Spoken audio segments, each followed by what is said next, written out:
Hello and welcome to another Chatbox podcast. It's episode 43 of the Chatbox podcast here today.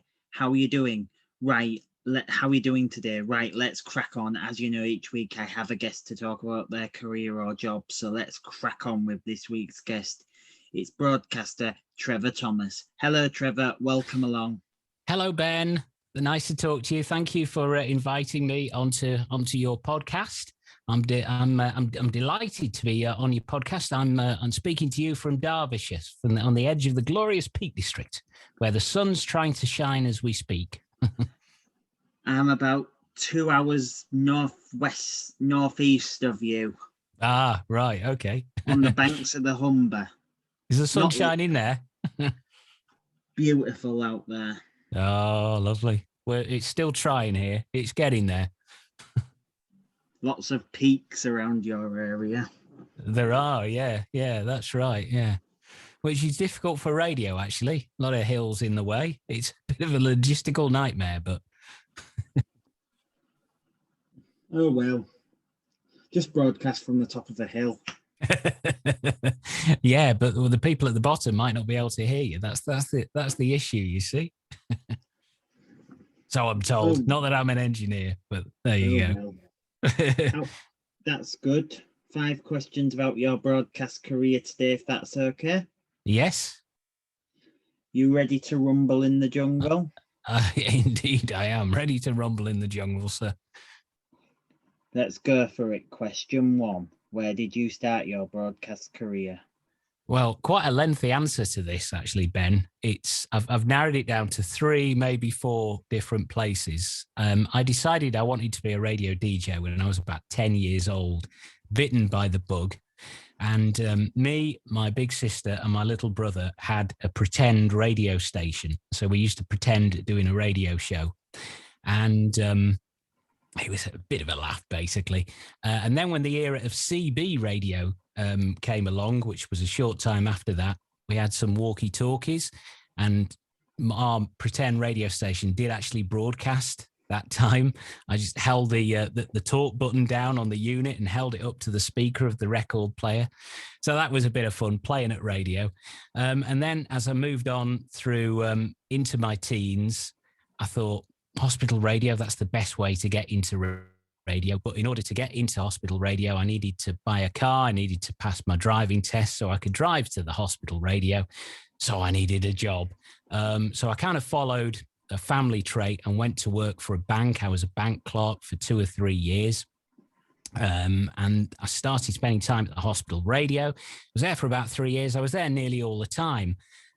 So much so, I eventually started practically running the place. I became the chairman of the hospital radio. So that was kind of my first time using a mixing desk properly on the air. And I learned so much there in terms of going around the wards, speaking to patients, organizing who was going to do what show, who was going to go out on the wards and that kind of thing. But it also meant that I started getting the trade papers at the hospital radio station. There was no internet there in those days, but there was a magazine called Radio and Music. And way back at the start of the early 1990s, I saw an advert in 1 month issue, which said Radio Top Shop seeks presenters. And I thought, I'll have a go at this. I'd heard of Radio Top Shop, which was in Manchester. I'm from Cheshire, it's just kind of up the road. And I thought, I'm going to send a tape off. So I did an audition tape. I sent it off. And a guy called Paul Fairclough got in touch, who was the Radio Top Shop controller at the time. And he said, we'd like to invite you to an audition. So I went along to the studio. Was actually, it was a bubble suspended from the ceiling of the Arndale Centre at Manchester. I went up there and I did an hour kind of playing the music and talking between the songs, looking down on the shop floor below. I was having a whale of a time. Paul walked around the store listening to me. And then a short while after that, he got in touch and they offered me a job. But there was kind of a bit of trepidation in his voice. He said, it's just about in this country. It was for Radio Top Shop in Glasgow because they had stations in the main stores in the cities right across the whole north of the UK.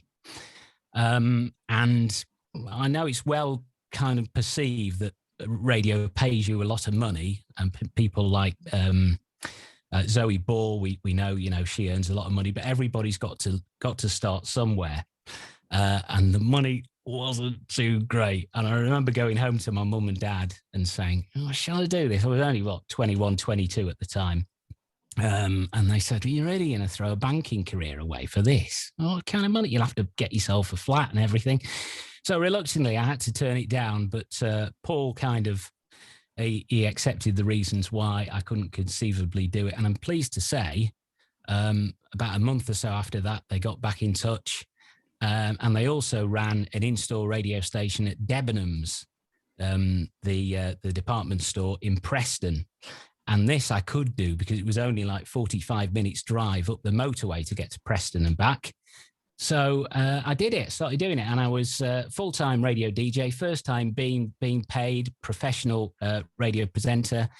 And I was on for 7 hours every day from 10 in the morning till 5 in the afternoon. And I learned so much in that time in terms of what's good and what's bad on the radio, what links sounded good, what links I needed to work on.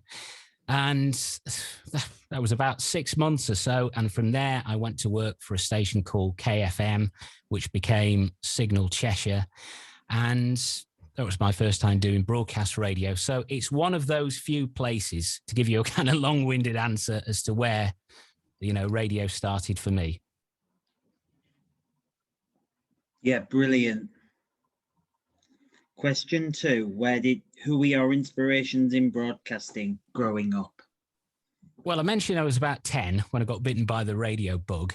There was a guy doing breakfast on Radio 1 at the time. We don't hear him mention that much now because his TV career kind of sort of took off from all his successes on radio. But Noel Edmonds was fantastic on radio back in the late 1970s, and he was the one who, listening to him, he was funny, he was a great communicator, he had everything, and he was kind of a hero of mine. So I think I'd say Noel is the one that made me want to do radio. He was my real inspiration growing up, really, and it was listening to him that made me decide this is what I want to do for a living. Brilliant. One of my inspirations, early inspirations, was obviously Stephanie Hess when she was on Galaxy. Yeah. Yes. Used to listen to Hursty's Daily Dose, wasn't it? Yeah. Did you listen? Yeah, I remember the show. Yeah. I was probably working in radio myself by this time, but yeah, I know the show. I did hear it sometimes. It was a fun show, great show to listen to. Some of the people I grew up listening to in local radio, when I kind of moved on from listening to Noel on Radio 1 to local radio. When I got into radio myself, became my bosses. There was a guy called Pete Baker who used to do breakfast on Piccadilly Radio, which was the forerunner of Key 103 and Hits Radio. And he did breakfast when I was in my teens, and he became my boss when I went to work for KFM. And he gave me a lot of advice. He was kind of like my mentor. So Pete was a hero of mine. And somebody else I listened to a lot who was on Rock FM, and he was one of the first presenters on Radio Trent, and I'm pleased to say now is quite a close friend of mine, lives in Chesterfield, just not too far away from me, Jeff Cooper. He somebody I listened a lot to and I admired, and like I say, I'm sort of quite proud to have grown up listening to these people. They've influenced my career, and I've gone on to work for them as well. First you're on about Rob Charles. Yes, Rob worked, at our hospital radio station. I kind of followed in Rob's footsteps because he did the in-store stuff at Radio Top Shop as well. And yeah, it's Rob was fantastic presenter, and worked with me at KFM also. Yeah. I've interviewed Rob before. He knows lots of people like you and myself. Yeah. And the voice, of course, of Forever FM, which is on Peter Kay's Car Share. Yeah. Which has really made Rob, so that's great. Yeah. Yeah, and that's good. And I like Tony Blackburn as well. Yeah. And And you look Still at going strong. and you look at Glen Pindar. He's now gone from radio. He still does a bit of radio, but now he's set up his own business, and respect to him for getting the voiceover in shops, in-store voiceover business. That's right. Yeah, KVH Media, the company's called, where Glen's based, and they run in-store radio for a number of different high street brands. Is he the big boss? Glen runs the production and music side of what they do. It's a big international company. What Glen does in Leeds is the music and production side, I believe. It's a shame he's not on radio full time anymore. No, but he still gets to do a little bit. Still gets to do his stuff at the weekend. It's a bit like our mutual friend Darren Leatham. He does an 80s show on our station, if you've seen it before. Yes, yeah, I've noticed. Yeah, it's great, isn't it, when you work on the radio and you get to play the music that you grew up with, the music you love. You know, that's what makes it fun, I reckon. And Darren's kind of a hero of mine. Yeah, nice. And now one. he's working volunteering at the same station as me. I can't really believe it. Yeah, fair play to him. Darren's still going strong, isn't he? He's doing something he loves with his 80s show. Yeah, that's right. And he plays Talking Heads. Bit of U2. Right, okay. Bit of Simple Minds and all that. Yeah, like I say, it's the music you know and the music you love, and it makes it all the more fun. It comes across in your broadcasting as well. I think it's 80s tunes that you haven't heard of for a long while that never really get played on the radio. That's good. That's good. Gives you a chance to explore. Yeah, and yeah, he's brilliant, him. Question 3, what is your favourite part about the job? Well, the thing that made me want to be on the radio was a love of music. That kind of sort of came at about the same time when I was about 10. I used to follow the charts every week. Who was number one? Who was going up? Who was going down? Who did I think was going to be number one the following week? And I've never lost that love of music. So that's one aspect of it that makes it, you know, a favorite thing to do. The other part is the communicating, telling a story. I do news reading on the radio now. That involves telling a story and putting something in your own words. And when I was at High Peak Radio up until a couple of years ago, it was kind of a standing joke at the place, but there are so many other aspects to the job. And it was kind of this widely held joke that I did everything. I did the breakfast show. I ran the programming side, made sure all the presenters knew what they were doing, and you know, all the shows were covered if anyone was on holiday or anything like that. Schedule the music, schedule the adverts, produce some of the adverts as well. So it's the variety, I think, as well. That's another aspect of what I like about the job. And also, when you're on the radio, when did you work at, what was High Peak? Was it a rival to Peak FM and stuff like that? No. High Peak was an independent local radio station in Chaplain-le-Frith and northwest Derbyshire, whereas Peak FM was in northeast Derbyshire. So it was a different area which wasn't covered by any other radio station. And High Peak came on air. It was one of the last to be licensed by the Radio Authority in the early noughties. I went on to work for it after I finished at the Magic Network in 2014, and it's just got so many of the old facets of being approachable. The audience, like people used to come in like with leaflets, advertise jumble sales and things like that. Had a real community feel about it. Yeah, and I think that Darren Leatham told me a couple of months ago that the old Magic 1161 service, the old 1161 frequency was getting switched off. Right. Okay. Yes, it's sad, isn't it? Really, but medium wave is now kind of pretty much relegated to the history books, and so many services are coming off medium wave now. And but there are other platforms as well. Yeah, it's still going to be there. Viking as well. That doesn't exist in its former form. No. It's now all networked, hits radio, greatest hits, whatever it's called, all under the same banner. Mm-hmm. At Castle Quarry in Manchester, where the old Key 103 was. Yeah. If you've ever been in that building. No, I haven't, actually. Fair. Question 4. How has COVID affected your life and line of work?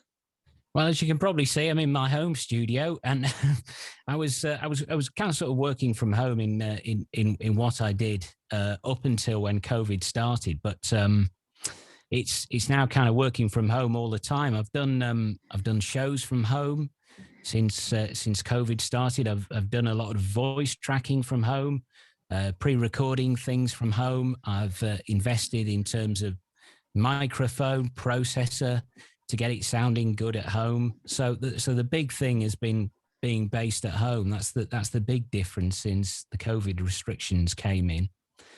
That's what I'd say. And like I say, voice tracking, I've done more voice tracking than I ever did before. Pre-recording programs and pre-recording links and pre-recording news bulletins. Brilliant. We'll move on to question 5 then. What advice, last question on the list, by the way, what advice would you give to young aspiring broadcasters who are starting out? Well, probably to be persistent, stick at it. Don't take no for an answer. I mean, I'm lucky enough to have been in the industry 30 years, but it didn't come without sort of rejection after rejection. And no, we don't have any jobs at the moment, but we'll keep you on file. And those kind of responses, which we do hear all too often. But be persistent. And what's the phrase? You know, if at first you don't succeed, try again.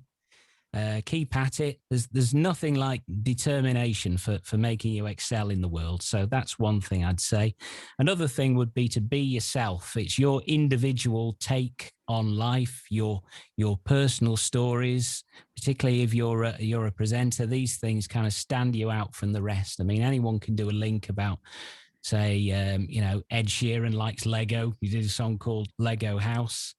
But only you can tell the audience what you made out of Lego when it was your toy when you were a child. You can do those links. Only you can do those links because only you've got those memories.